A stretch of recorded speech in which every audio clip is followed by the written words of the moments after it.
Дойдовте назад во вториот дел. Welcome back to the second part of the planned conference session. So, welcome again, good afternoon. I hope that you liked the demo corners with the interactive games that were prepared as part of this socio-emotional learning, social and emotional learning.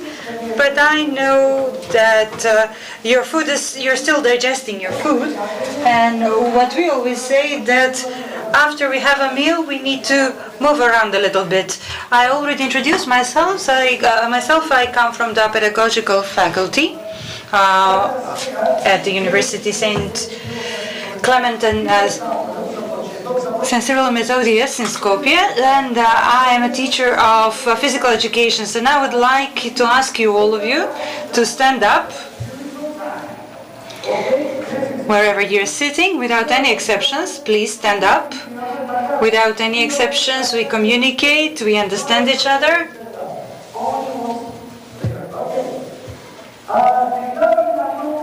I will give you a very risky but simple exercise, which is ideal after you've had a meal. You could use it at home and at work. Now spread your legs a little bit, put them apart, and I see that take your left arm and put it in a diagonal position. Your left arm to the in a diagonal position to the left. And now slowly do the same with your right arm. I'm sorry, right arm. Is everything fine so far? Now is the most difficult part. Very slowly take your right arm and twist the joint so that you put it in front of your face. The elbows. Okay, sit down, because we don't have enough time. Yes, I could use a round of applause, I wouldn't mind. And when we were young, we could have climbed up to the mountain to Vodno and come back, but it's wonderful. That's why I stopped here. When it comes to young people, I would like to inform you that the next thing are young people. We're going to check out what young people do for children. And on this occasion, I would like to invite Violeta Petrovska-Peška, the president of the Center for Human Rights and Conflict Resolution, and full professor at the Faculty of Philosophy in Skopje. The floor is yours.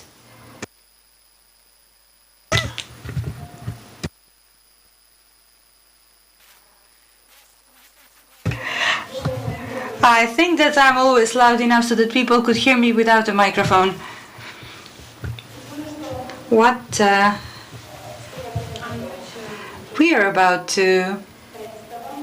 about to present to you as my assignment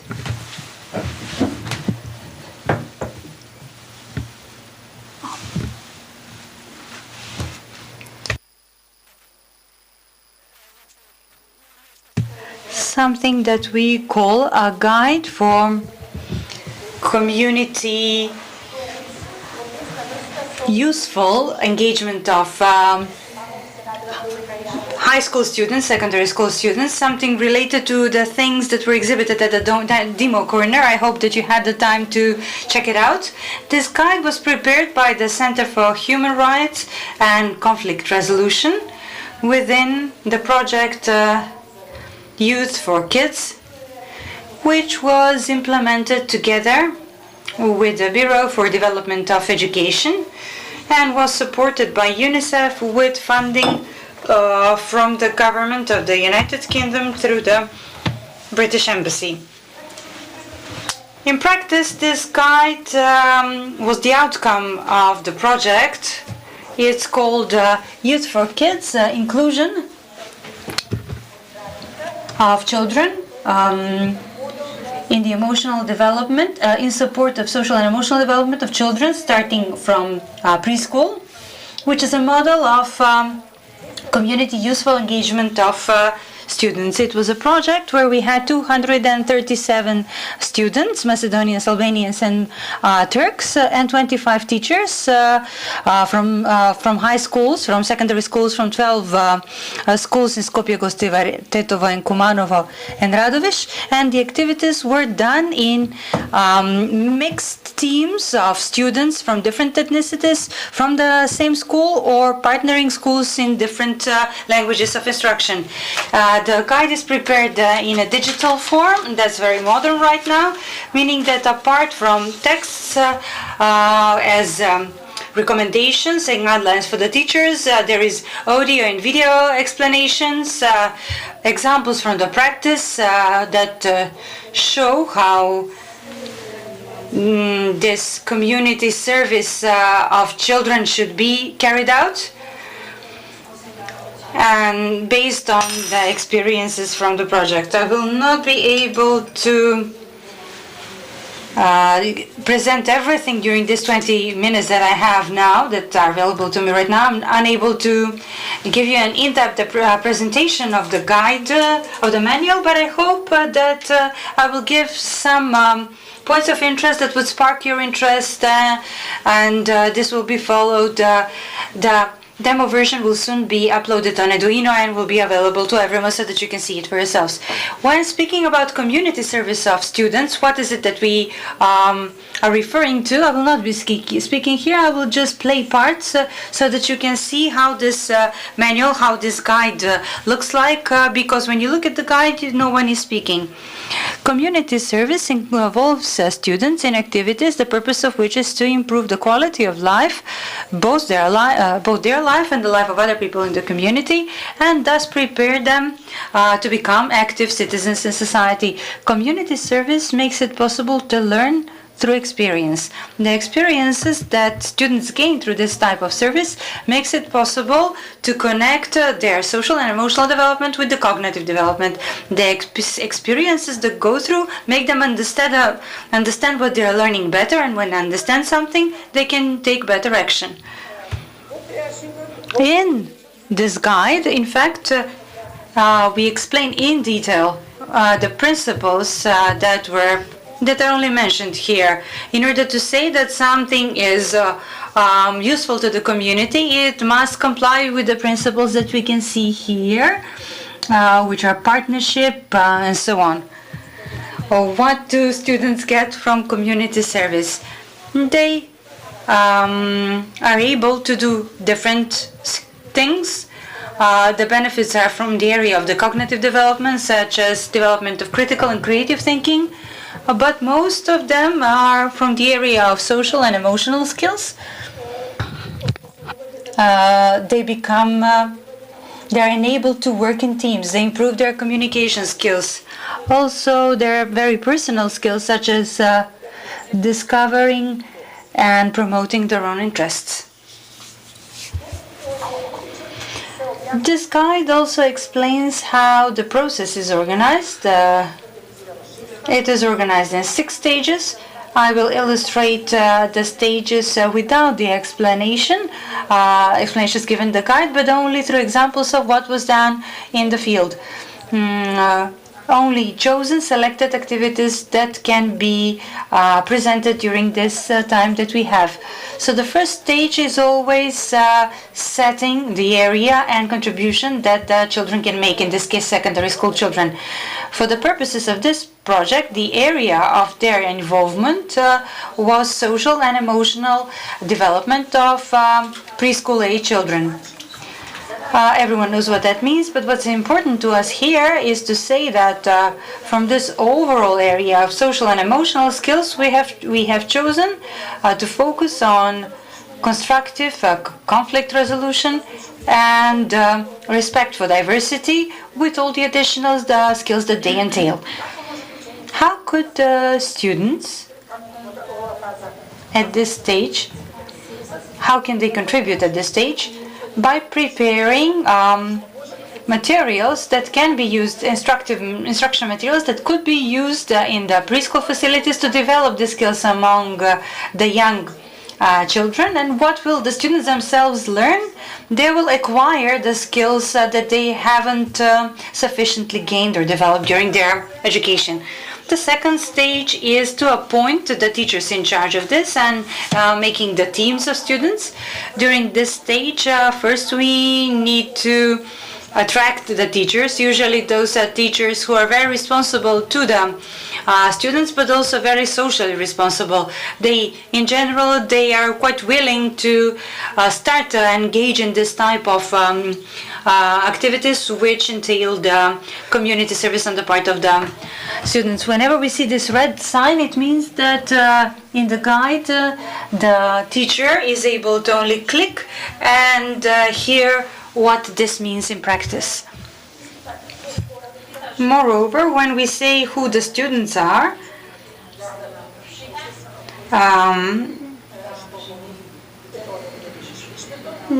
they choose from the options they have for community service. They may choose this one, and they choose to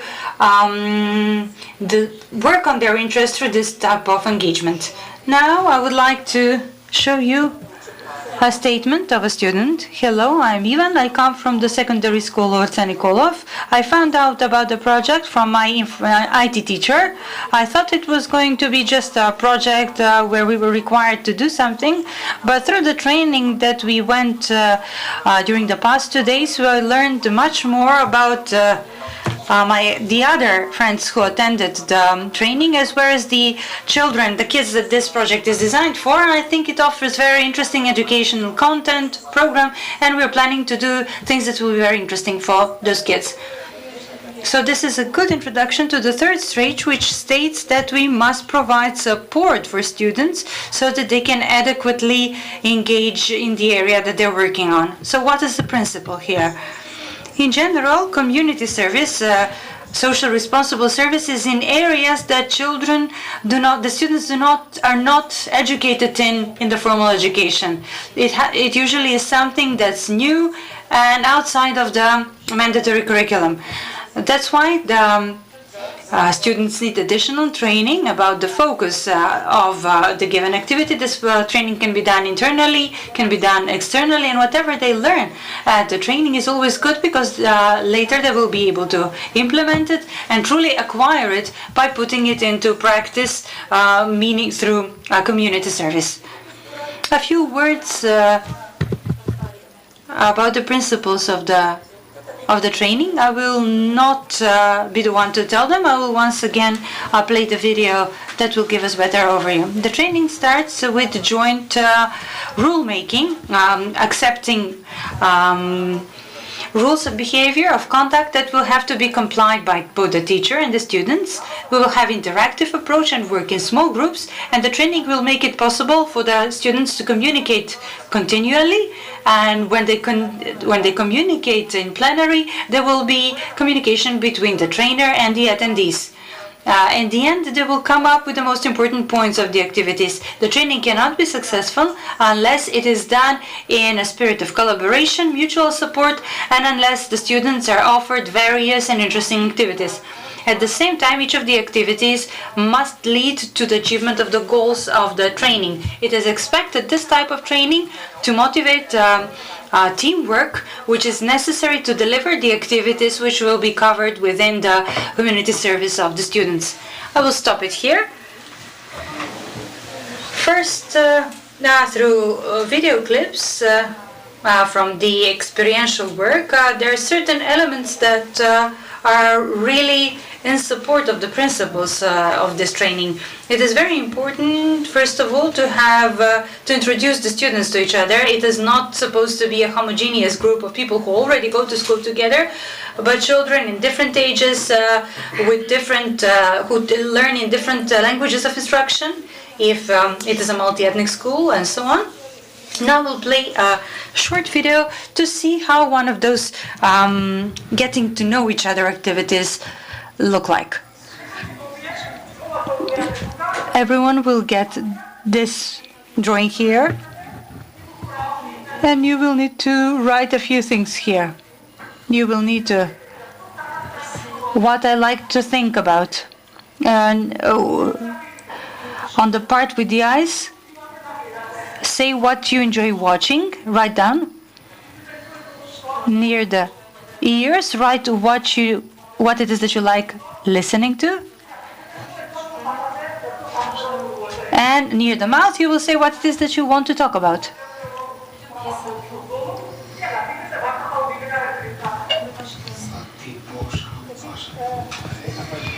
The next video will show us how a team building activity looks like, establishing trust, mobilizing and building group cohesion.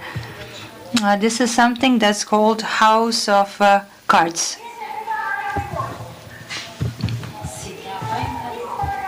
You all have the same materials, equal number of sheets, sellotape and scissors.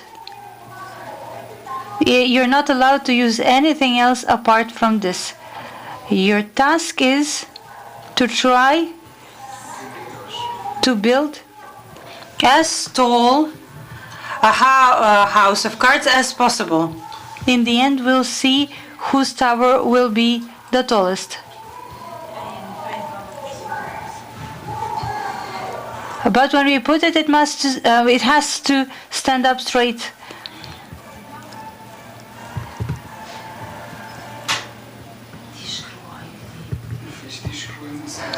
Now we come to the content of the trainings.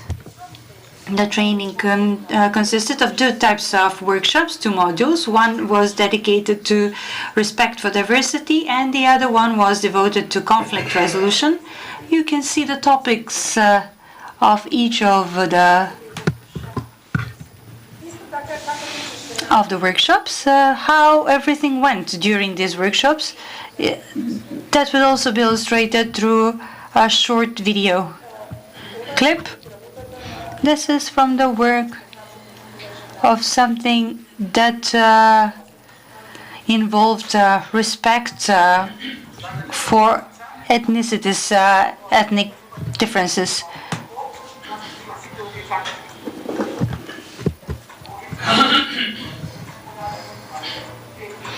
There are all the symbols and cards here, and your task is within each group to choose 10 out of all these 24 cards. You need to choose 10 that would represent our country as a multicultural society. Just one more thing, where by playing charades, the children discuss and exercise the importance of emotions and the difference in the way that adults and children express their emotions. This was part of the conflict resolution training. So tell me how a child would show this emotion and how an adult would show it.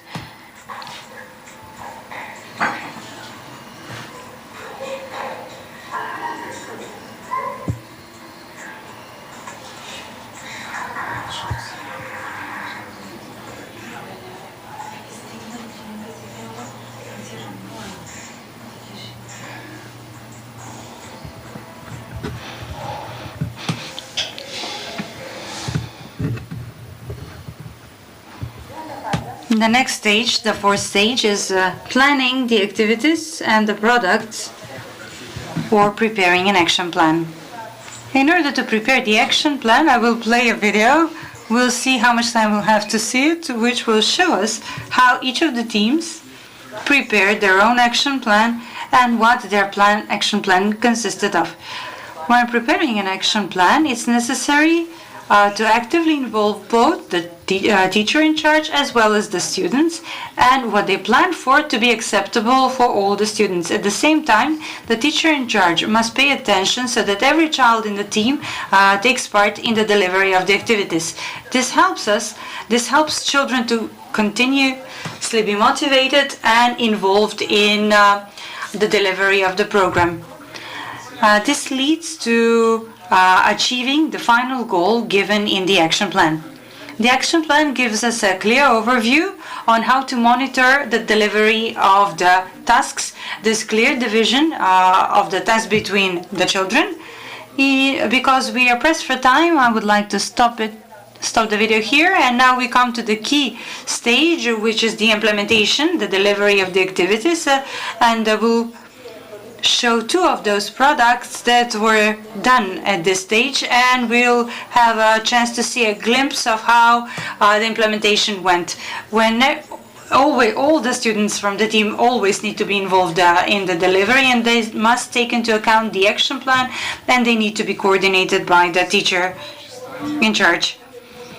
What you have the chance to see here, I will tell you how those things were done. And this can also be used both for conflict management and also for respect of diversity.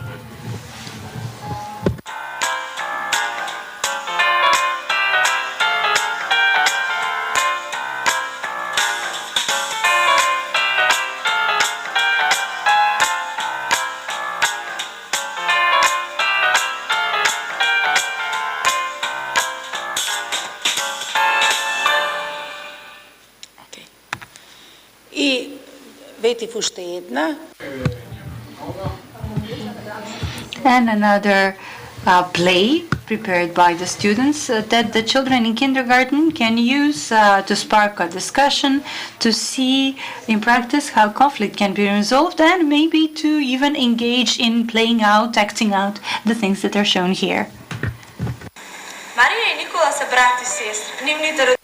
Maria and Nicola are siblings. Their parents bought a computer that they need to share. In general, they get along well, but today they wanted to use the computer at the same time.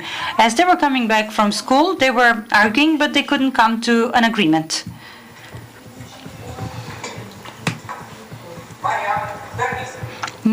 Get away, Maria. I told you I had a lot of work. I have this game only today, and I have to give it back tomorrow. And once Mom and Dad come back, they will fight with me because they will tell me to do my homework. But I need it only for 1 hour. Yesterday I needed it for a project, and now I want to play a little bit after school. I don't want to know, I told you. Please. If I miss this concert now, I will not be able to see it later on. No, Mom and Dad told us to use this together and equally. Okay, give me half an hour and then use it all day. No, you give me 1 hour now and then you can have the entire day. I know, Nicola. It's not necessary to fight, because neither I'm watching my concert nor are you playing. Let's flip a coin, and then we'll see who will sit at the computer first. Okay. I choose tails. Okay, I choose heads. That's great. The computer is mine. After an hour, come here. Okay, while you're watching the concert, after you watch while we watch the concert, I will do my homework, and then I will play all day. When both of them want the same thing, it would be a fair decision to come to an agreement. But in this case, they decided to flip a coin and dealt with it without a fight. You can see how useful this can be in the kindergarten for the children, and it can be used in other situations that they may face, the children in the kindergarten may face. What is important to emphasize here is that, to emphasize once again, is that students were learning how to resolve conflict and respect diversity at the training. But what is even more importantly, they learned in practice when they were put in the role of teachers who had to transfer their knowledge, convey their knowledge to the young kids. And the fact that they worked in mixed teams in terms of ethnicity and gender and prepared joint outputs, this led to additional development of skills to respect diversity. The sixth stage is the stage of product launch. This stage is always necessary. The products need to be promoted, because by promoting them, the children are motivated to further engage in community service and social responsible activities. And we're using this conference to launch these products, and the fact that they will be added to the Arduino platform. And we advise the teachers that the output needs to be launched, presented at an event in the school. They will have additional presentation of some of the products. You can see them all over there. And the good side of this presentation is what I will show you now.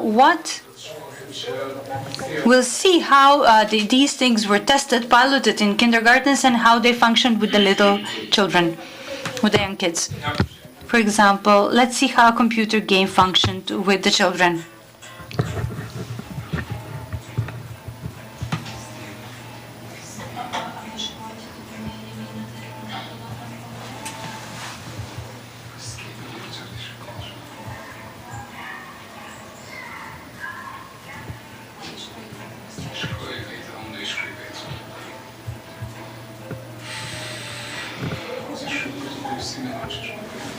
It's enough to only see the child's face to see how engaged he is and how he's developing his social and emotional skills. The other activity, the other product that I'm about to present that the children mimicked is a physical activity that you previously didn't have the chance to see. So here's how it went. The purpose of this to foster collaboration, which is also very important in conflict resolution.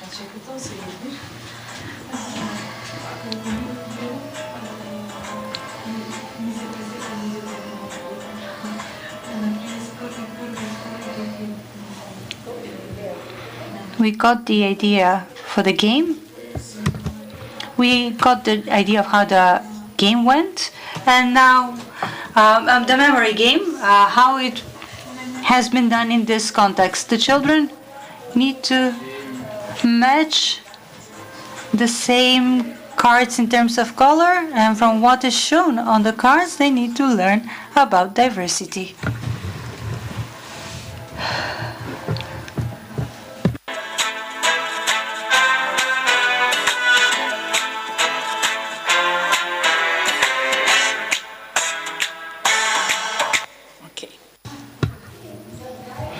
And at the end, I have one of the music videos that we've had, music performance, one of the several ones that we have.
Thank you for your attention.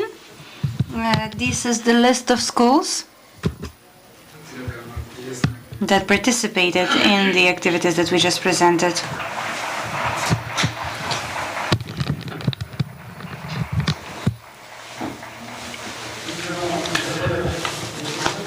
Thank you very much, Professor. This was very instructional. And of course, it's always interesting to see children. Now, I will remind you of the first panel discussion when we heard that preschool teachers work daily on development of socio-emotional skills. However, kindergartens aren't the only place where such skills can be learned. There is one proverb saying, everybody can be a parent, but not everybody deserves to be a parent. It originates from the fact that parents and caregivers in early childhood are the first and the most important caregivers, and they play a vital role in setting the foundations which will enable their children the best start in life. How can we support parents and caregivers in performing the most important work in the world? Professor Barbarev mentioned there are two such tasks: to lead a state, and the second is to work with children. In order to answer this question, we requested help from Ms. Rachel Tainch, international consultant for Mellow Parenting, a Scottish-based organization which provides parents, families, and professionals significant support. I kindly invite our guest, and let's greet her with a round of applause.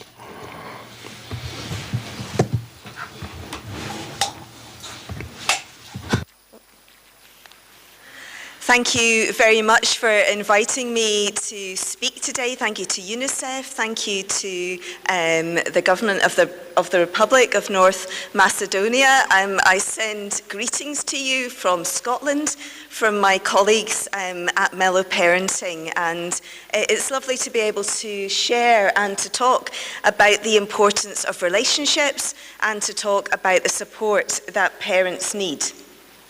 What I would like us to start off with is having a look at a film of a dad and a very small baby.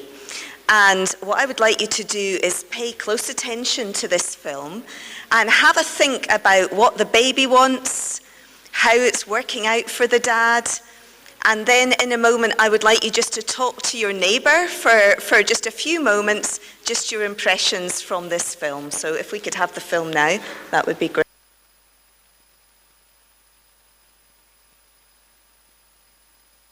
Okay, I'm going to just interrupt you there. I wonder if anyone is brave enough to give me some feedback and tell me something that they saw. Is anyone brave enough to put their hand up and share anything?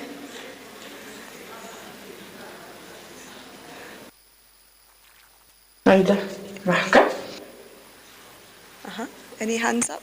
No? Okay, yes, please. What did you see?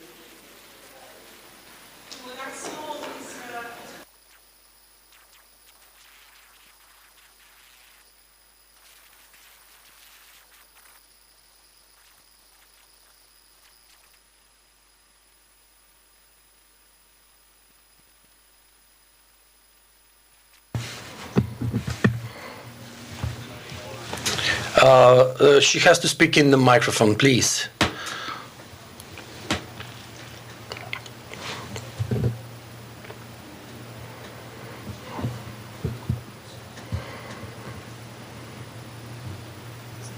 Now, yes, we can hear. I could see that the father was restrained in vocalizing, he was some restrained sounds, and as soon as he started doing that, the child started imitating the same sounds. This was a very perceptive child, and maybe it's a cultural thing that fathers do it less than mothers. Maybe that's kind of a stereotype, but that just came to my mind. Yeah, thank you very much. And I think one of the things that we saw, that was a very young dad, and he was getting the toy ready, getting the book ready to show the baby, but the baby wasn't so interested in the toy and the book, was it? The baby was interested in the dad's face, wanting to start that conversation, wanting to build the relationship with the dad. So we see right from the start how babies are ready to be social, that relationships are two-way, and that babies bring something to the relationship. They want that relationship. So these are some of the tasks of babies, and I think our video shows us that: to be social, to call for care, to cry or otherwise signal to get their needs met, to accept touch, to accept nurture. And that emotional bond that is so important, that learning to trust, and that deciding to live, to be. So we're thinking about relationships, and relationships that start very, very early and are two-way. Babies and their caregivers, their parents. And when we start thinking about relationships, we often talk about attachment theory. And attachment theory is a core construct in helping us to understand how children develop socially and emotionally. It's a biobehavioral mechanism that is activated by anxiety, by the child's anxiety. And the idea is to reduce the infant's stress and to restore feelings of security. And it creates an emotional bond between the baby and the caregiver. And the primary caregiver and the infant jointly regulate stress and emotions. We've been talking about that a lot today, haven't we? About emotional regulation and about the parent themselves need to being able to regulate their own emotions so they can regulate the emotions of their child. And we're going to come back to that, and we're going to think about what gets in the way of that as we go through. So attachment is about the baby being close, that proximity seeking, and crying, giving a protest when they're separated from the parent. And this attachment, this bond that comes, is the basis for later relationships, these kind of internal working models that the baby develops. And it's really all about promoting infant security and survival. I think we've talked about this already, but just that idea of this core construct in helping understand how children develop emotionally and socially. I really like this slide about the circle of security. I don't know if you've seen it before, but thinking about what does this play out like? What does it look like in practice? So when you see the picture of the hands there, the hands are the hands of the parent. And there's two halves to this circle. There's the top half, which is the going out. It's the exploration. And the bottom half of the circle is the coming back in. And we see the parent's hands. So we see the parent being a secure base and a safe haven. So a secure base that allows the child to go out and explore the world, to take risks.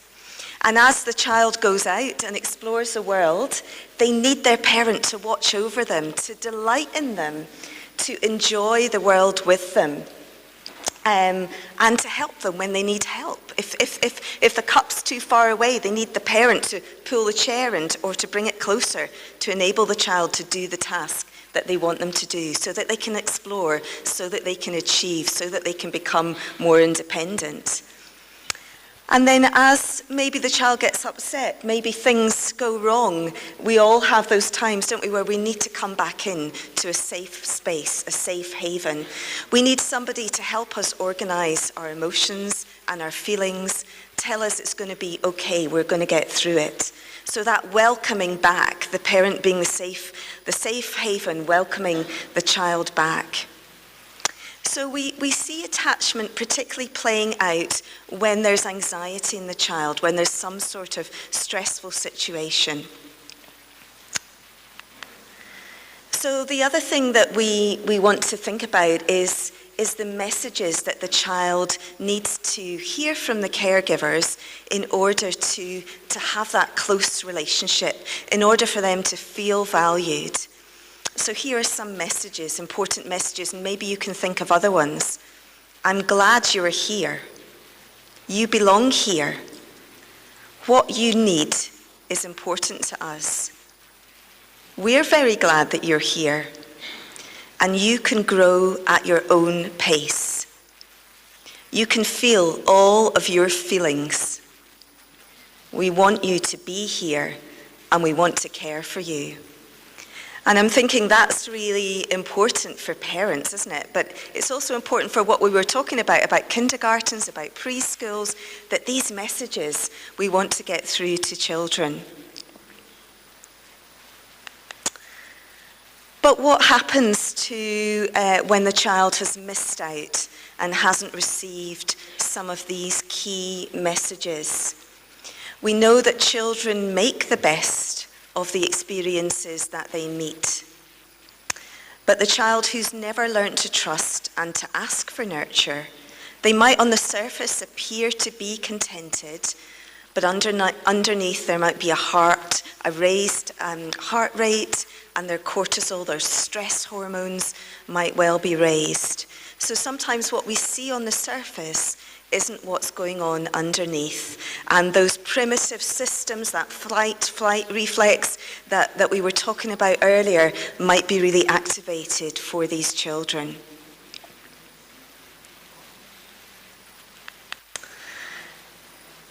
So there's no perfect parent, and we all make mistakes. We all get things wrong in relationships, and stuff happens, doesn't it, that gets in the way of relationships. And I really love this concept of rupture and repair, and that when things go wrong, the need to acknowledge that they've got wrong, in fact, even allowing the rupture to happen is important so that the repair can take place. And this is a lovely quote from Ed Tronick, who's done a lot of work in parent-child relationships, particularly famous for the still face experiment. And he says, for all relationships, the message is this: don't be afraid to disagree, make mistakes, stomp around, allow the turbulence to happen, but figure out a way to repair and reconnect and find your way through. How important is that at the moment? Recognizing when a rupture has happened, when a break in the relationship has happened, and seeking that reconnection. And this is what builds resilience in children, what builds resilience in all of us when we go through difficulties and we come out the other end in secure, supportive relationships. So I really like to think about parenting as more than just attachment. Attachment is just one part of relationships. And I like this quote from UNICEF, that parenting can be understood as interactions, behaviors, emotions, knowledges, beliefs, attitudes, and practices associated with the provisions of nurturing care. And I'm sure you're familiar with the nurturing care framework. I really like the idea of these 5 interrelated different components, and thinking through them all, but particularly this idea. I like the fact that responsive relationships are now part of what is needed for children to develop, and that's really been recognized. And so that's the area that I'm really keen to work in and to support people to develop their skills in. And we've been talking about this already, haven't we, that relationships happen in the context. So if we see the baby in the middle there, they're in a caregiving relationship with their parents. Surrounding that, you see the caregivers, other caregivers are involved, siblings are involved, and then their home environment. Things that also influence the parent-child relationship are maybe things that the parent's dealing with from their own past. They're ghosts from their past, the traumas that they are carrying, the things that were difficult for them as a child, but also the angels, the things that they've experienced that were positive in their life, that build them up. All of these will help influence their relationship with their child. And then we see this bigger picture, and again we were talking about these things: employment, education, the community. How much do people understand about the importance of relationship?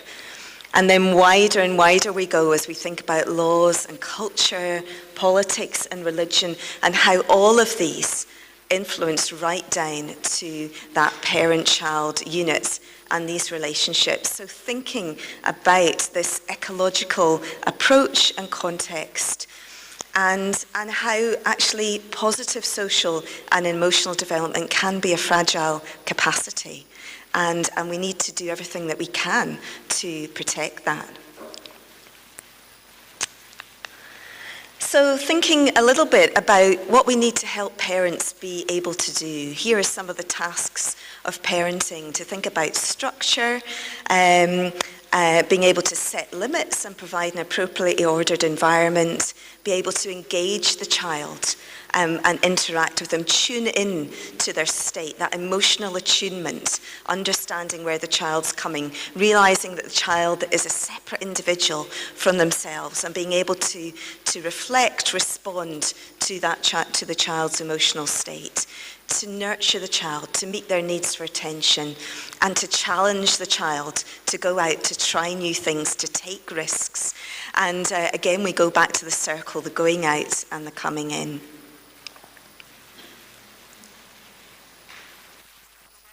So thinking a little bit about what parents need to be able to do this. Parents need support.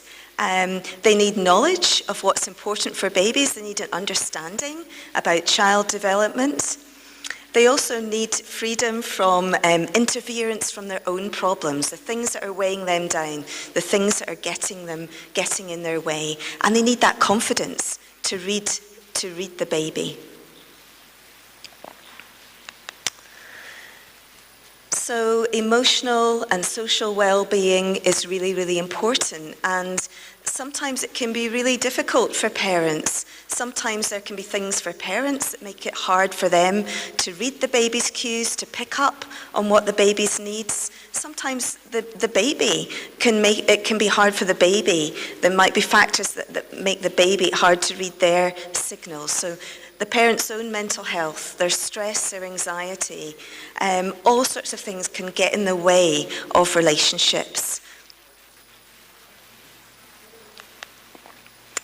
And we know that the outcomes of early neglect and maltreatment can be lifelong and lasting. Implications for children: poor cognitive development, poor sensory integration, lack of self-regulation, lack of empathy. Again, we've been talking about that this morning. And their persistent belief about their self and the world. Am I worth it? Is it important that I'm here or not here? And also their reduced capacity to make good relationships. We've been talking about the importance of investing early, haven't we? And how that's so important to get in right at the beginning. So children who have been abused or neglected in the early years will have missed out on some of these crucial opportunities, which will support their emotional functioning. And they need their caregivers to be able to provide them and to give them the experiences to strengthen these pathways. Again, thinking about what nurturing care helps children to do. It helps them to grow and love well, to express and regulate their emotions, to establish trusting relationships and repair conflict, and to explore and learn within society's cultural values. So in Scotland, we've been thinking quite a lot about this, and the ambition for Scotland is to be the best place for children to grow up. And we have this framework called Getting It Right for Every Child. We have these well-being indicators, and we've got some ideas about, the importance of what children need from their parents, this everyday care and help, supporting children to make the right choices, keeping me safe, being there for me, encouragement and fun. That's so important, isn't it? That fun, that playfulness. knowing what's going to happen and when, and understanding my background and beliefs. And so this really runs through everything that we think about in Scotland, or it should do. And we have some key questions that professionals, when they're assessing families, when they're looking at parent-child relationships, they're thinking, what prevents this child's well-being? And they look at those indicators and they think about them and do an assessment based on those indicators. Do I have all the information? What can I do to help this child and family now? And what do I need? What can my service do? And are there other people that I need to be involved? Because we need to do this in the context of all our relationships. Who else can we bring in to support families? So again, in Scotland, one of the interesting things that we've been thinking about, we had an independent care review, and as a result of that, we have got this body called the Promise, who is holding the Scottish Government to account to make sure the findings of the independent care review come through. And what we see in the language of the independent care review is the language of relationships, the language of attachment, of the language of love, actually, the whole idea about bringing love back in and using this as the basis of decision making. The other thing that we think a lot about is building the capacity of the workforce, and that how important that is, and how important it is that everybody has an understanding of this social and emotional well-being, have an understanding about emotional regulation, about how to manage stress and anxiety. So we've been talking again a lot about that today, haven't we, about the importance of building up the capacity of the workforce so they can do all of these things. So these are some of the priority areas that we have, planning to make sure this happens, building the capacity of the whole system in terms of these areas, thinking about supporting the whole family, having the ambition for children to have a good childhood, and supporting the workforce. So we're wanting a consistent national approach to ensure there are places in every community for parents of young children to meet other local parents, to stay and play with their children and get support and advice. So that's Scotland's ambition.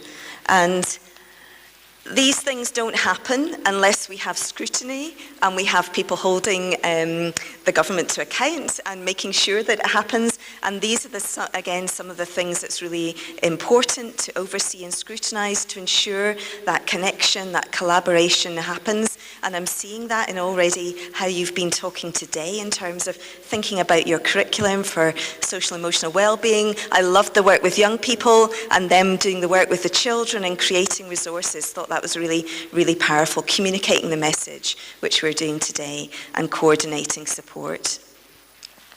So just to really coming to the end before we do the video, another video, we need support for parents and we need support for parenting, and that's happening in North Macedonia at the moment. I've been here doing some reflective consultations and supervision with new mellow parenting practitioners who have been running parenting programs for families and their children at kindergartens and in other settings. So we've seen that children need that close, warm attachment relationship with a sensitive parental figure. They need an environment that supports their positive efforts. Yeah, children are ready. They need that environment. They need parents who are responsive and sensitive to them. And parents need support. They can be isolated. They need support in their own family relationships. We need to work to reduce the isolation that there can often be in parenting, and particularly over this COVID time. It's been a very isolating time for parents. And in Scotland, we've seen quite a lot of family breakdown and real challenges. And the whole family unit needs support. We need to support each other, don't we? The services that we represent need to work in that relationship-based way. So, as I said, we're beginning to roll Meliparenting out across North Macedonia. We're already seeing some changes in the families and the children that we've been working with, and it's been really encouraging. And I thought that you would enjoy seeing a final video of a mum teaching her daughter how to brush her teeth. And I just love the fact that this is a video. I just saw it for the first time yesterday.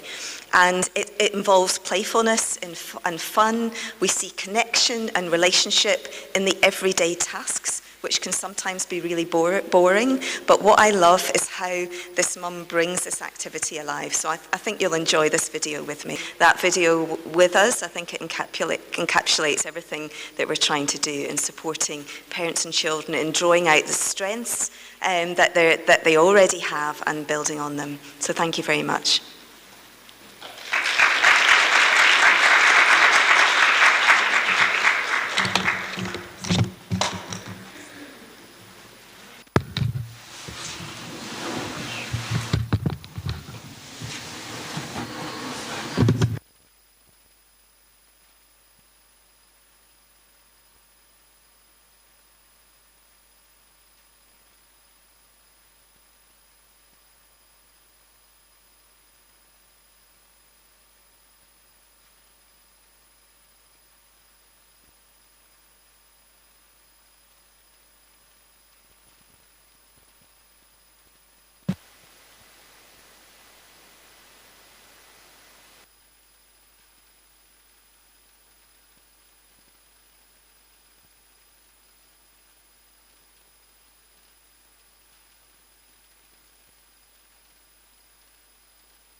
Thank you, Rachel Tench.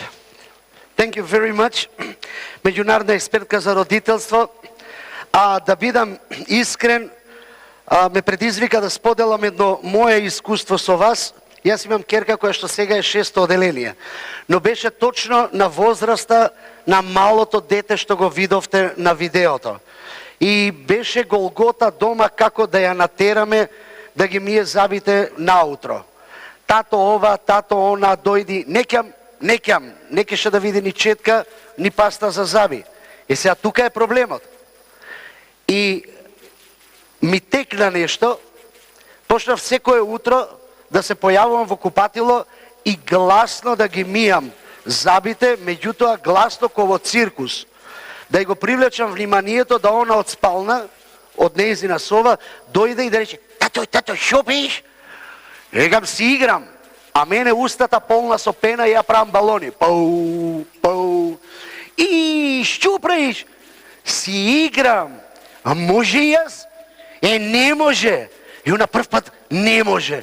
Како можеш да не може да играм со тато? А што ти се игра со тато? Па да, и јас сакам да играм. Не може. И зошто? Зошто немаш четка. Тато, имам четка. Немаш. Ја гледаш, малата трча, доаѓа. Имам четка. Самата ја донесе. Сега може да играм. Не може. Зошто? Па немаш паста за заби. Ама имам паста за заби. Па каде? Иде у соба, ја зима пастата, се враќа. Тато, имам четка, имам паста за заби. Уште попримитивно од ова. Она ки, не можам да ја имитирам. Може ли ја да играм? Тато, ќе играме доека не станеме жива вода со пижамите. Цела недела си игравме секој сабајле, доека не се навикне на вкусот на пастата и на четката во уста. И од тогаш ја немам проблем со неа да си ги мие зъбите наутро. Прекрасно и буквално сакав ова да го споделам со вас, мислам дека е интересно, а и поучно. Верувајте, не е фикција.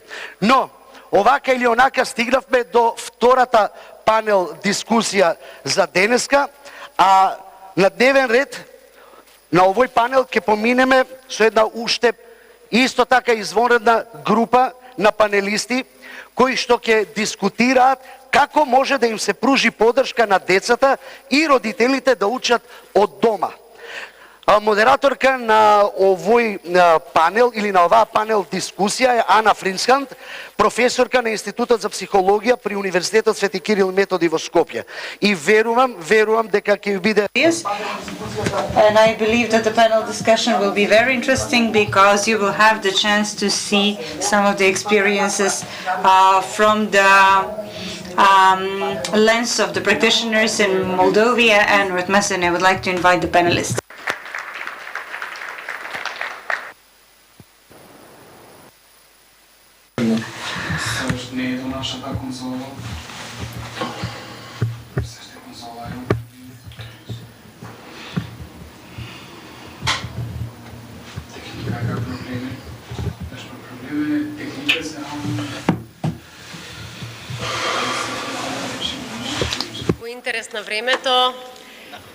Because we don't have too much time, Irena will join us online. She wasn't able to attend, unfortunately, in person. Hello, everyone. I'm very glad. I hope you can all hear me well. I'm very glad to see you in such a big number. And as an introduction to this panel discussion, which fits, we had a very lovely introduction, which was a presentation by Ms. Rachel Tainch, where we saw how important the safe attachment is. We translate it as a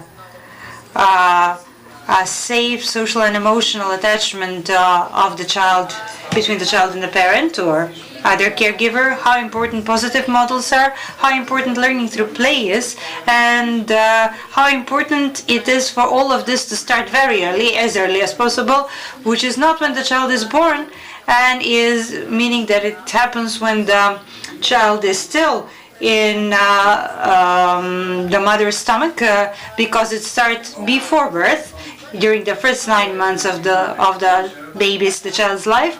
And research has shown us that the mother and her attitude towards the pregnancy and towards the child that's not yet born, the quality of her relationship to herself, how well she takes care of herself, how the type of nutrition she gets, the support she gets from the people closest to her, and the more knowledge she has, the more prior knowledge she has during those 9 months of pregnancy, and can make a really big difference in the quality of early parenting, although the child hasn't been even born yet. Because from what we know from developmental psychology is that the brain is the first system, the first organ in the central nervous system that starts developing before birth and which orchestrates the work of all the other systems. And if something goes wrong here, it would most likely have its consequences after birth. And it can go wrong if the mother has an attitude towards herself, towards the pregnancy, which is cold, distant, both regardless of whether she is conscious or not conscious about it, or if she's ambivalent towards this baby that's not yet been born, or she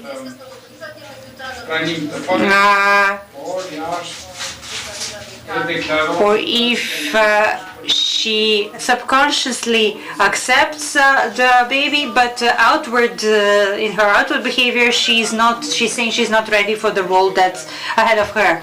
And I think that the support, especially for those parents who are faced with this role for the first time, the support that they can be given from different professionals in different areas of work is very important. And here I'm referring to pediatricians, neonatologists, everything that's provided by the healthcare system is within the domain in the area of healthcare. Then the knowledge and information about the best possible development and what it means when the brain does not get sufficient support to develop as best as it can, which starts to be developed in the third week, in the third gestational week, and then continues with development throughout childhood, after birth and throughout childhood. So it's something that's not a short process, it's not something that takes a very short time, but it is something that can very seriously impact and damage if we are practicing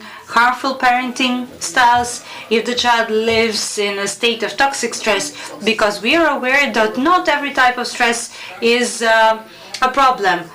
Certain stress can lead to more resilience and can make us deal with challenges in life more successfully. But living and developing in a situation, in a state, in a context where there is toxic stress, which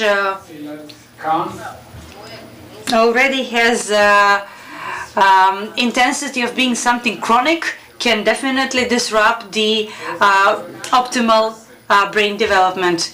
So if the executive functions, which are something that really makes us different from all other animals, and they are part of the prefrontal cortex, if this is done, this type of damage could last throughout the life cycle.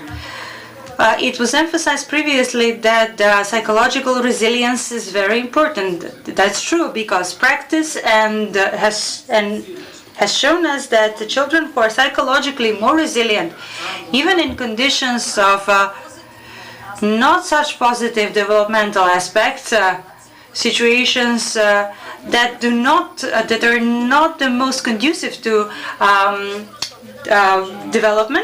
optimal development, can still overcome this adversity. So it's very important to start developing, provide good conditions for development of the brain and to create resilience, and this can be achieved, among other things, by building this positive, safe attachment or safe socio-emotional attachment, and through the practices of positive parenting and efficient parenting styles. On one of the slides we saw that not everything is about the family. There are several microsystems that affect the child's development, and one of those systems are preschool facilities. Preschool education is exceptionally important, a microsystem or a microenvironment that really guides the development of a child, because we are aware that the development of the brain is most intense during early childhood. The executive functions develop exactly in early childhood, and it's important to start very early. And when I say early, I meant referring to the gestational age. This is not even very early, it is on time, because we shouldn't skip these 9 months. Many things could happen here. Yes, later on, growth continues throughout life. Our plasticity, not only neuroplasticity, but our overall plasticity as individuals and our capability to change is there throughout our lives. But the earlier we start with something, and the earlier we put it on the right track, on the optimal track, the better things will develop further on. Therefore, preschool education should really be taken advantage of as much as we can, to the maximum level. And I believe that you all agree with me that there are not institutions that only keep the children in one place while the parents are at work. Those are institutions that can do much more, have the capacity to do more, and we need to harness this capacity to the best of our ability. They are in a way support to the families, because while the child is there, the parents can feel safe that the child is not only cared for, but is nourished and is thriving, and his growth is stimulated. We saw in the presentation how we grow, who we grow up with, what sort of quality we get, and what sort of support we get from the people closest to us. And the parents are the first system, and then the system next to it, or that works in parallel with the family in the period of early childhood, are exactly preschool facilities. And this early learning and early development is of the utmost importance.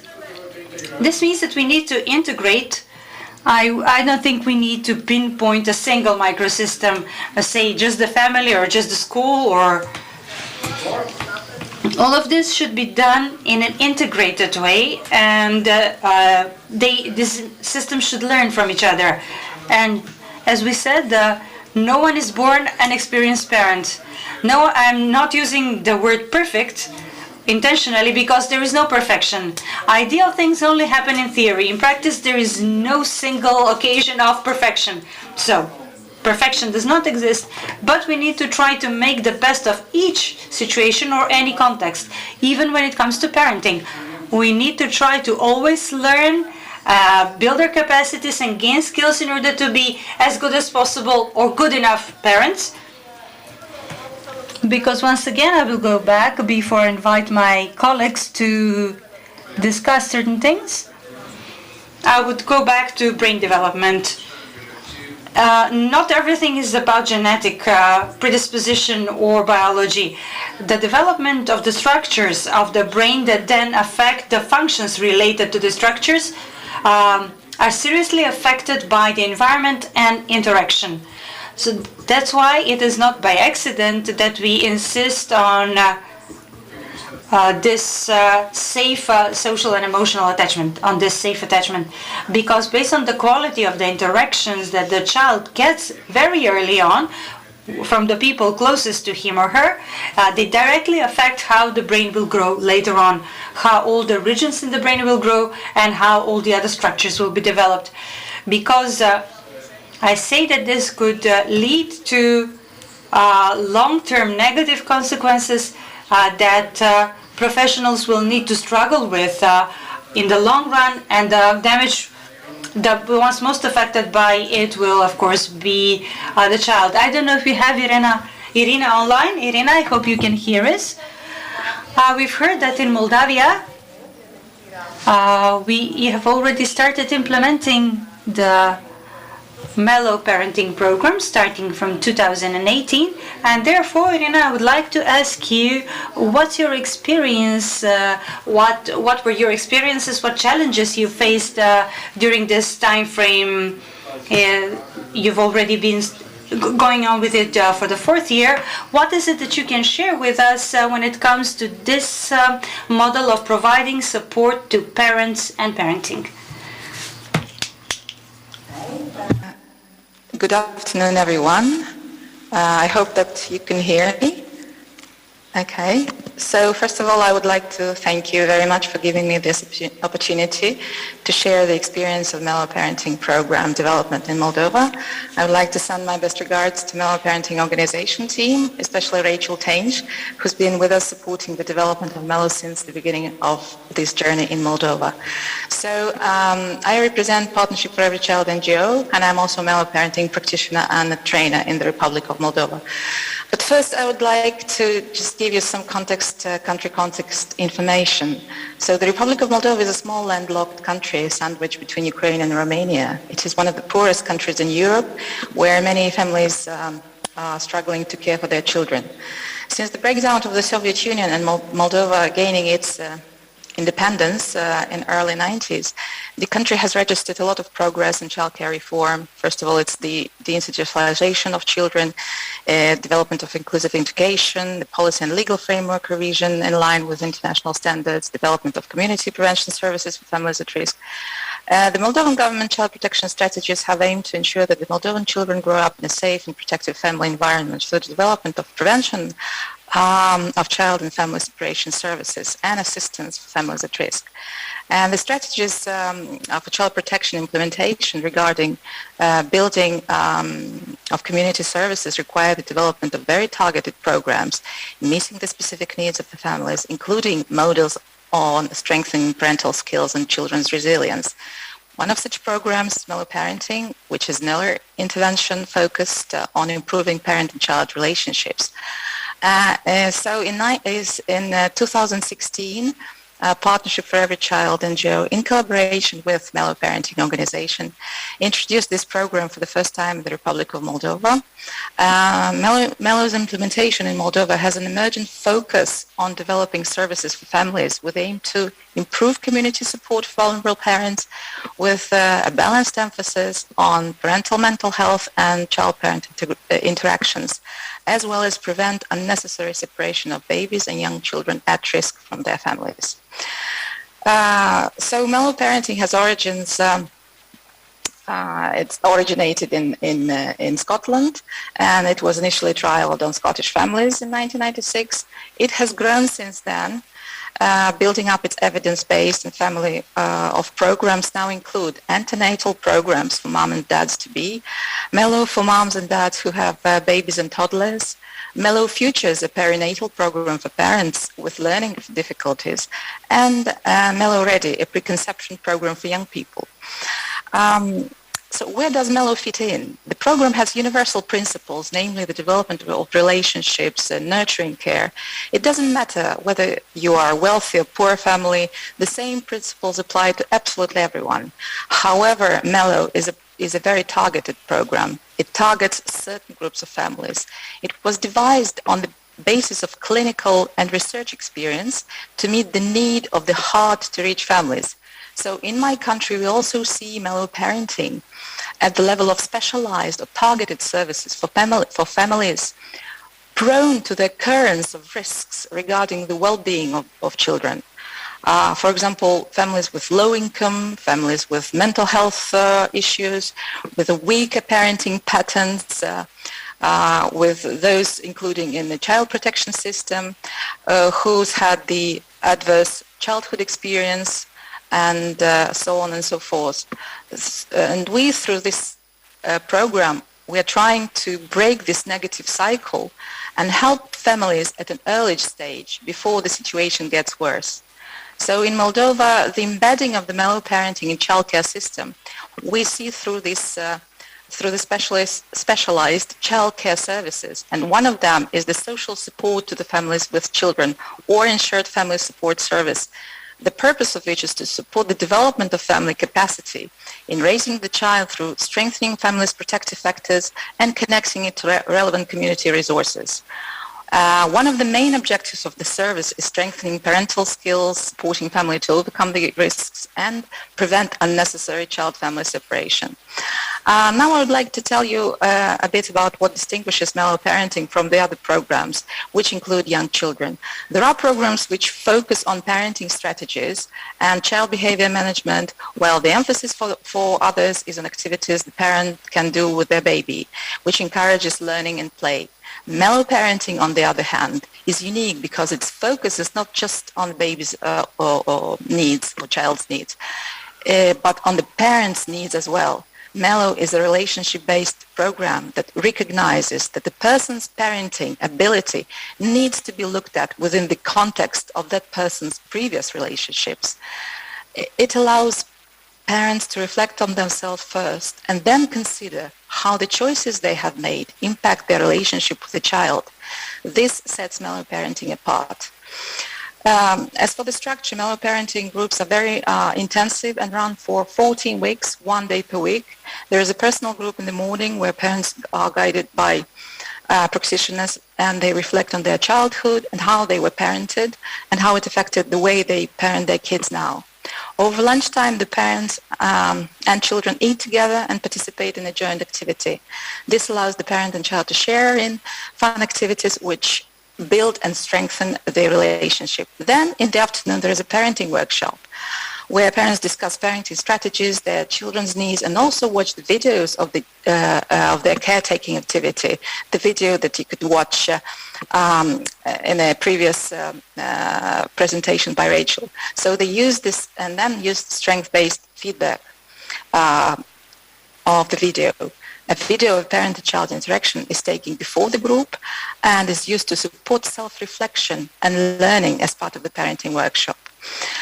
So, but of course, there is no one-size-fits-all program. Ideally, every local authority would offer a variety of parenting programs to cater to each family's specific needs.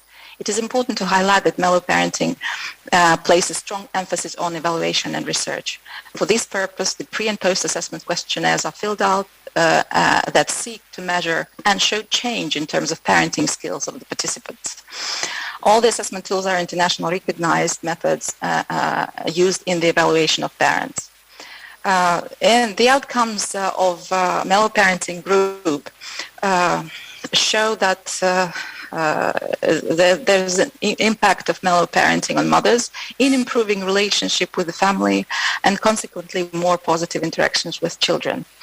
There is evidence of increase in overall parental well-being as well as reduction in parenting hassles and difficulties. The mellow practitioners also perceived a sustained effect when they meet mothers informally post-group completion. In Moldova, the mellow professionals also provided anecdotal reports of consequences related to increased empowerment among moms, which enabled women in violent living situations to seek assistance from the police and social services. And consequently, the home space has become safer for children. So I would like to share now some Mellow achievements and figures in Moldova. Since the beginning of the Mellow Group's delivery in 2017, to date, overall 273 parent and child couples, including 7 fathers, have benefited from Mellow Parenting program in 9 districts of Moldova. The core programs which have been implemented in Moldova are Mellow Babies and Toddlers for moms and dads. Mellow Parenting trained over 30 practitioners in Mellow Parenting program during this period. Also during the pandemic, thanks to the adapted methodology worked out by the Mellow Parenting organization, the program could be delivered online to 22 mother and child couples. At the beginning, it seemed impossible to be able to support families in a remote way, as Mellow is all about relationships, it's all about connection, empathy, also sharing sensitive, sometimes painful experiences. So it's all about being there for them. However, we couldn't just leave parents behind in these difficult times. So, and it worked. And I know that North Macedonia had this positive experience. In Moldova, thanks to the support provided by the donors, we could purchase a number of tablets with mobile internet packages and distribute them to the mothers so that they could have necessary technology to access Mellow Parenting online. There are 2 certified local Mellow Parenting trainers in the Republic of Moldova to value the local resources and to be able to scale up Mellow Parenting in Moldova. In our country, the Ministry of Labour and Social Protection has approved this intervention as suitable for adoption as a national program, regulated as a component part of family support service, in line with the National Child Protection Strategy and the Parenting Strategy. But surely the journey of Mellow development and its embedding in the system and ensuring its sustainability is not over. There is a lot to undertake. The sustainability of the developed model requires a variety of approaches or strategic interventions at a number of different levels in child care system, all the way from the child and family to the policy level, and including not only the development of a continuum of services and programs and professional capacity, but also a policy framework, dedicated resources, coordinated partnership, a shifting public attitude, as well as the opportunity for children and families to have a voice. As one of the challenges that we face is that due to the constant political instability and economic hardship exacerbated by the COVID-19 pandemic in Moldova, Mellow has also been affected, namely by the financial constraints that Family Support Service has been facing lately and is still facing. In this context, not all local authorities that have been trained and delivered mellow groups can continue to do it efficiently for the time being. Another issue is the staff turnover, the workforce leaving this field. That is why it is so important to continuously invest in the workforce and capacity building in their support and encouragement to build their skills so that they, in their turn, could help families efficiently. The Partnership for Every Child, continue to mitigate this effect by lobbying the national government, being part of the working groups in the parliament, seeking efficient solutions on making mellow sustainable. So the experience of integrating mellow parenting demonstrated the need to extend the mellow parenting beyond the social services departments, also to health sector and education sector, in order to access and support more beneficiaries. Also, one of the issues that have become clear is the need of purchasing of services and social programs by the non-governmental sector. The father's engagement, again, remains one of the challenges and calls for more unified and diversified interagency efforts. At the same time, although mellow parenting is an evidence-based program, however, at country level, there needs to be worked out a consistent validation and accreditation framework so that the mellow parenting could be, another parenting programs could be delivered with fidelity. Okay, so just in short, this is what I wanted to share with you regarding our experience in the development of mellow parenting. If there are some questions, I would be happy to answer them. Добро, я си заблагодарувам на I would like to thank Irina for this detailed description and overview of the implementation of the Mellow program in Moldova. Had a little bit of a problem with the sound. I couldn't hear everything very clearly, but I suppose that you already informed about the challenges that you faced when implementing and developing the strategy, parenting strategy. And now practically I would like to address what has already been done here. And we have implemented two things. The first one has been done so in detail, and the other one is just being initiated. Together with us we have Ms. Stanka Bajakova, who is the director of the Veseli Cvetovi kindergarten preschool facility, and you're one of the first colleagues of ours, peers, who went through the social and emotional training that was done for the preschool institutions. You're also one of the first kindergartens that is going through the training on mellow parenting.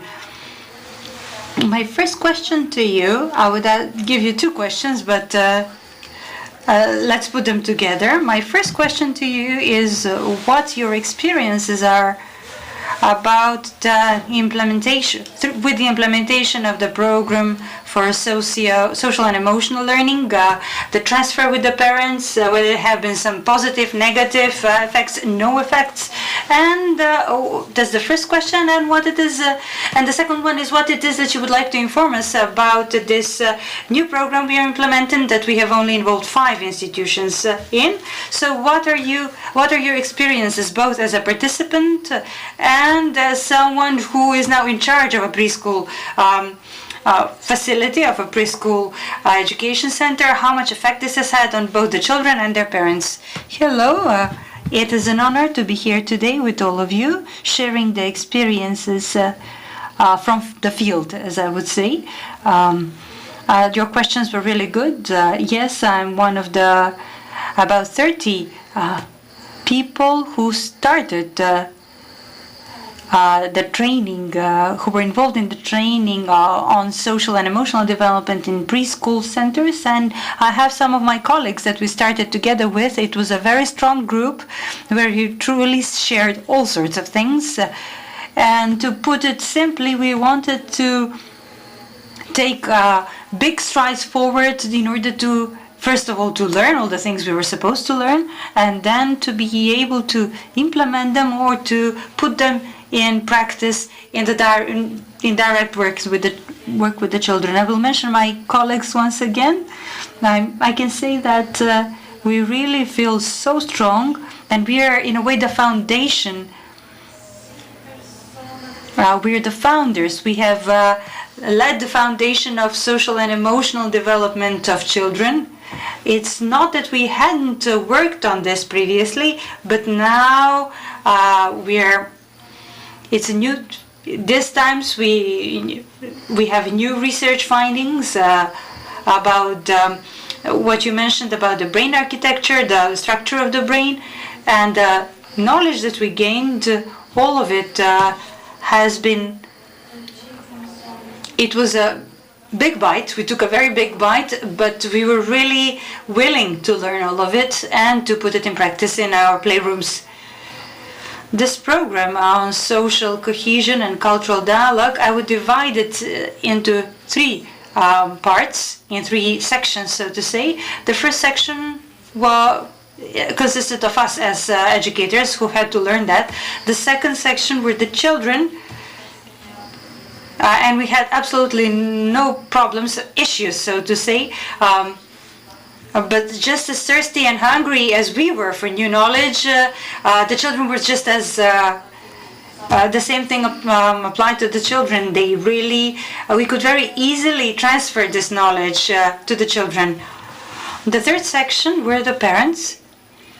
And you know how it goes. Whenever there's something new, whenever there are new practices in terms of tools, methodologies, strategies, some of the parents were a bit reluctant. Not all of them, but there were parents who were quite confused with all of this. But we gave it some time after we started implementing the program in the daily activities. So we were waiting for the children to start sharing the knowledge and the strategies that they were learning in the trainings into their homes. And once, when the parents started what's going on, this child speaks about gratitude very often, or tells me nice words, or asks for the stretching exercises before we go to school. And that was the point when we had meetings with the parents in nearly all of the kindergartens, where we explained through examples the entire program, so that they wouldn't be scared, they wouldn't have any stereotypes about what, so that everything would be clear to the parents. And all of it was based on various techniques. We did it either on a computer, so everything was evidence-based. We gave them the evidence, in fact. So the parents truly welcomed all of this. They were very glad to welcome all of this, and the collaboration with the parents was at a very high level. They were glad, they were very happy. And that's the segment, that's what we were a bit afraid of, worried about. We were concerned, but it all went really well in our kindergarten. I believe that it went well everywhere, because we keep in touch with all of my other colleagues. And this is from the aspect of a teacher, because I was implementing this program as a teacher. So the children were more open and learned better than their parents, more easily. Whenever I speak, I even have goosebumps. It all depends on us as adults. Children are a blank table. Whatever we put on that table, what it is that we feed them, that's what they will give back to us. Yes, society at large is important, but we are the moderators who make their link with society. We also know from theory and practice that parenting skills can be learned. And not everything starts with the parenting styles, which are quite popular, and often parents, they're quoted in certain parenting programs, and they need to be. What is very important is to teach parents how to recognize the needs on time, how to adequately respond to the child's needs, to have quality time in the child's life. From this aspect, I would like to ask you about this program.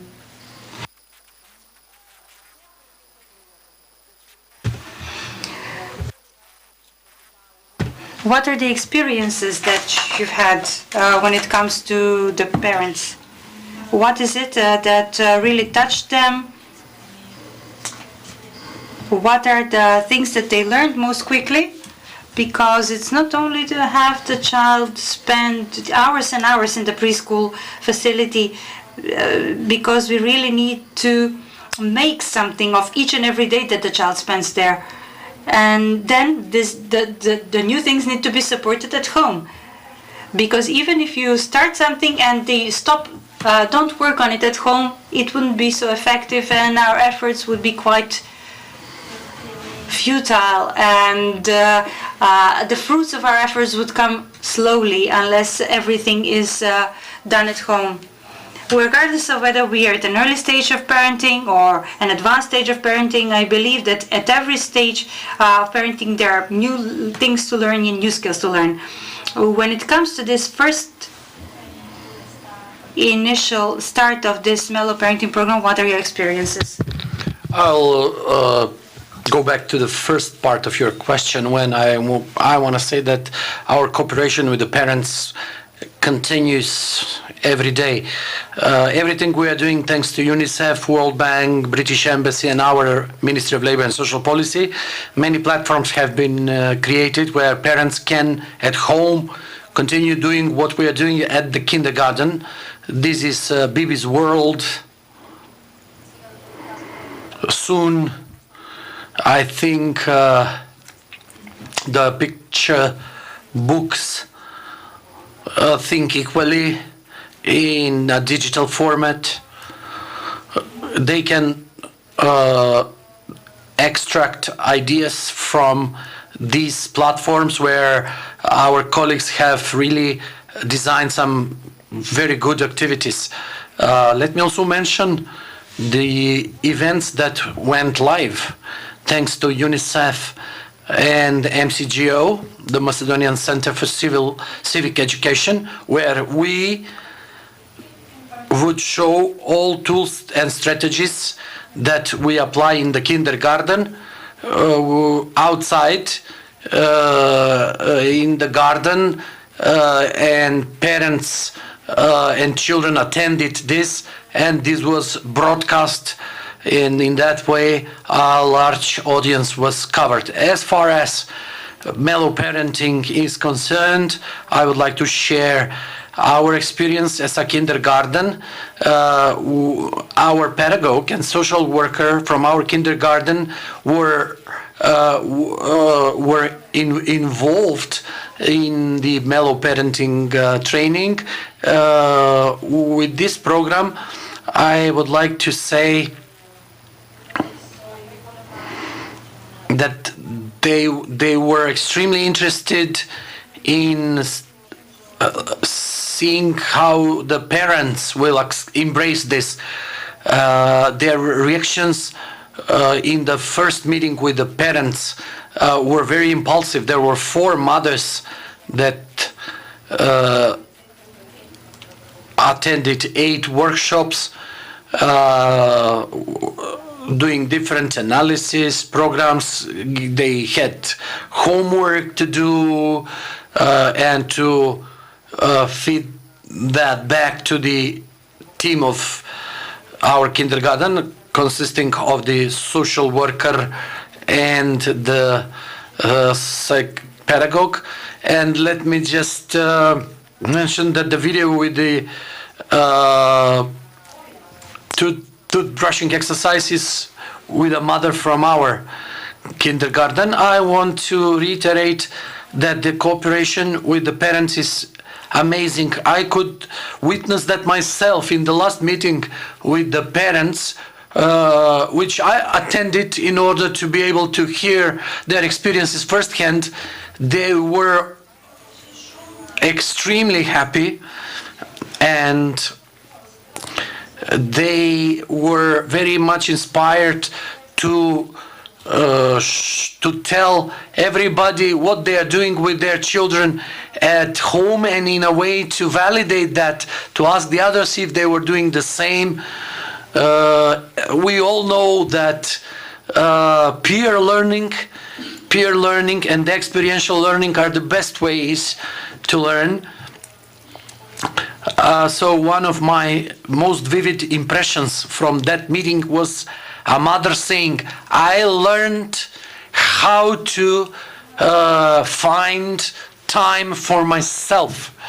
On the top of all the household chores and the parenting duties and everything, a mother said, I never knew that, first of all, I need to dedicate time to myself so that I could do everything else. Happy parent, happy child. So once again, I'll go back saying that the social emotional development is present and must be present everywhere.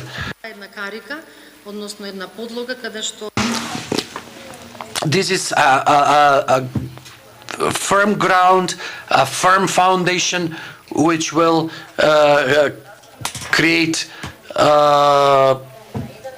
conditions for growth. That's how it happens in the area of development. If with us today we also have two Annas on the stage. Anna, the other Anna besides me, is a parent. She's in the capacity of a parent here. No matter how much we think we know everything, you can never know everything. For example, when a situation happens to you as a parent, when you don't know what to do and how to best react to a situation, so one can always learn more. My question to you, Anna, is, since as a parent, as a mother, you are involved in this program on socio-emotional learning and the mellow parenting. So wearing these two hats, my question to you is briefly what your experience has been with that, and secondly, as a parent, to what extent do you need, it is necessary that there be some institutionalized and systematically established support for all parents that will be available for all parents? Because we parents are different. Some have more time, some don't. Some parents always find time for their children and to learn more. Some are less interested. Some parents have access to lots of resources. Some, unfortunately, don't have that wide of an access. So please share with us genuinely from your own perspective. Thank you very much for the invitation. I'm very happy to be part of such an event. With my first child, I have this experience. My second child is still not in kindergarten. I, as a person, tend to be thorough. By vocation, I'm a physician. And from the very moment when I got pregnant and later on, I wanted everything to be by the book, as one would say, according to recommendations and everything. So I paid attention to all the steps. And what you said about early child development from the time the child is in mommy's tummy. So I started reading a lot, because every development stage is a story of its own. It's true that I was a part of this event in our kindergarten. I liked very much. Let me first be sincere that when I didn't know what to expect. When I came and saw that we're part of something like that, I felt as if I belonged there since always. I have always wanted to know how to behave with a child in a certain situation, how to react to her feelings when something happens, and that remained in my recollection with the different figures, with the development of the brain, story and exercise, the lessons that one can cope with all emotions. Also about exercising, I have this position myself that exercising is so important, and I'm so happy that in the kindergarten there is such a program. There were also other things, many aspects. Bibi's World platform and everything in the picture books. I was so happy to see that this is taking place and that children are supported from a number of aspects at home, in the kindergarten, and they are living every development stage, which I think is the right thing to have and to do. Could you single out for me challenges for a parent like you, for example? You have one child who is already in kindergarten and a second child who will soon join the preschool system.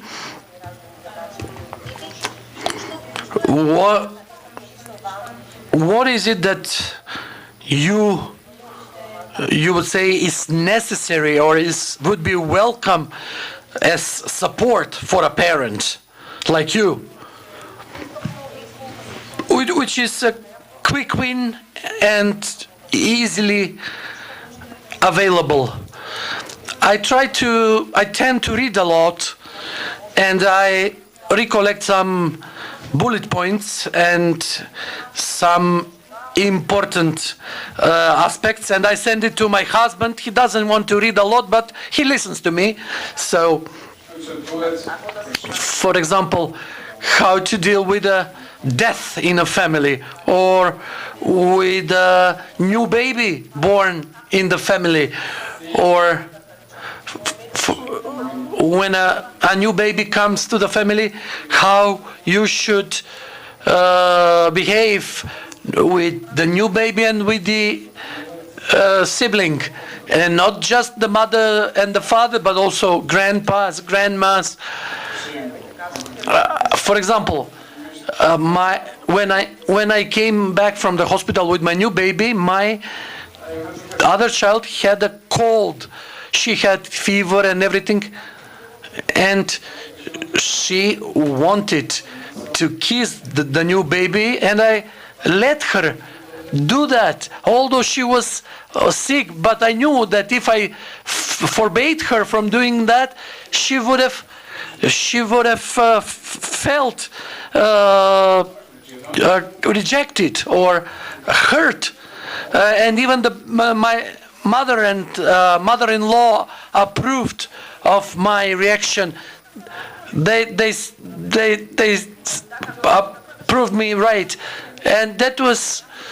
But for that, I read a lot. I was reading a lot, and I'm still reading. And to be honest, there is not much support unless you read, and unless you are motivated. Nobody is there to tell you this. Maybe grandpas or grandmas, but they have sometimes some beliefs or that are kind of obsolete. And everything that I was able to read helped me a lot, but unfortunately not many people have either time or resource or motivation to read, or they lack all three of them. So in order for maybe one should think about enabling this to the parents. Thank you, Anna. I think we could slowly close the panel with an emerging conclusion based on your experiences and Irina's experiences, and that would be the following. If there would be a system for support, including all relevant stakeholders, helping positive parenting and proper growth and development of the child, who will later become adolescent, young man, adult, and that's all interconnected. You cannot separate it from each other. What is needed is that there should be, unfortunately we still don't have, to the best of my knowledge, any national strategy on this, at least on paper, but we would like to see such a strategy not only on paper but also to see it implemented, because if we leave things only to personal motivation and personal interests, there would be very different, there would be different coverage, different positions, different results, different outcomes, and there would be no uniformity unless we do it systematically so that it's available for everybody in practice rather than just on paper, so that everybody can make use of it. Thank you very much, both of you. If you have anything to add, please do it, because we are lagging behind a little bit. I just wanted to add and say that during the previous panelists, there was a question, what do you want to see in 5 years? And what you just said, maximum coverage of children, at least 90% in preschool education. I think it would be a number or something that's would be done for the improvement of the entire society, because for us as employees in kindergartens, I think that our mission is to have happy children and to invest as much as we can in them, in a safe environment for them, both at home and in the kindergartens. And our vision is to have future generations that our society will be proud of. I'm very sorry I didn't manage to listen to the previous discussion because of my other professional commitments. But let's not wait 5 years. Let's do it as soon as possible. Thank you very much.